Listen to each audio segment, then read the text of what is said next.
തൻ്റെ മുമ്പിൽ പരിശുദ്ധരായിരിക്കുവാൻ ലോകസ്ഥാപനത്തിന് മുമ്പ് തന്നെ ദൈവം നമ്മെ തിരഞ്ഞെടുത്തു. നാം എല്ലാവരും വിശുദ്ധരാകാൻ വിളിക്കപ്പെട്ടവരാണ്. ഈശോയാണ് നമ്മെ വിശുദ്ധീകരിക്കുന്നത്. വിശുദ്ധയാകണമെന്നുള്ള നമ്മുടെ ആഗ്രഹം വിശുദ്ധിയിലേക്കുള്ള യാത്രയാണ്. അതിന് ഈശോയുടെ ജീവിതമാണ് നമ്മുടെ സന്ദേശം. ഈശോ നമ്മളോട് ആവശ്യപ്പെടുന്നതും അതുതന്നെയാണ്. മനുഷ്യർ നിങ്ങളുടെ നല്ല പ്രവൃത്തികൾ കണ്ട് സ്വർഗസ്ഥനായ നിങ്ങളുടെ പിതാവിനെ മഹത്വപ്പെടുത്തേണ്ടതിന് നിങ്ങളുടെ വെളിച്ചം അവരുടെ മുമ്പിൽ പ്രകാശിക്കട്ടെ. ഈശോയെ നമ്മുടെ ജീവിതം വഴി മറ്റുള്ളവർക്ക് കാണിച്ചു കൊടുക്കുവാൻ നമുക്ക് സാധിക്കട്ടെ.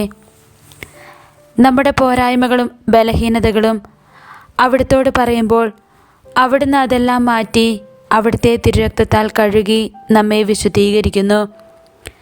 നമുക്ക് ലഭിച്ചിരിക്കുന്ന വിളിയിൽ പരിശുദ്ധിയോടെ ജീവിക്കുവാൻ ഓരോ പ്രഭാതത്തിലും അവിടുത്തോട് പ്രാർത്ഥിക്കണം. നാം തളർന്നു പോകുന്ന സാഹചര്യത്തിലും നമുക്ക് ആശ്രയിക്കുവാൻ ഒരു ദിവ്യസക്രാരിയും ക്രൂശിതനും ഉണ്ട് എന്നത് നമ്മെ എന്നും ശക്തിപ്പെടുത്തുന്നതാണ്. ആ ഈശോയോട് ചേർന്ന് നമ്മുടെ ജീവിതം മുന്നോട്ട് നയിക്കാം. ഈ നോമ്പുകാലത്ത് നമ്മുടെ ജീവിതം ഈശോയുടെ സ്നേഹത്തിൽ ഒരു പടി കൂടി ഉയരുവാൻ ആഗ്രഹിച്ചുകൊണ്ട് നമ്മുടെ പരിത്യാഗ പ്രവൃത്തികളിലൂടെ നമുക്ക് പരിശ്രമിക്കാം. ദൈവം നമ്മെ അനുഗ്രഹിക്കട്ടെ.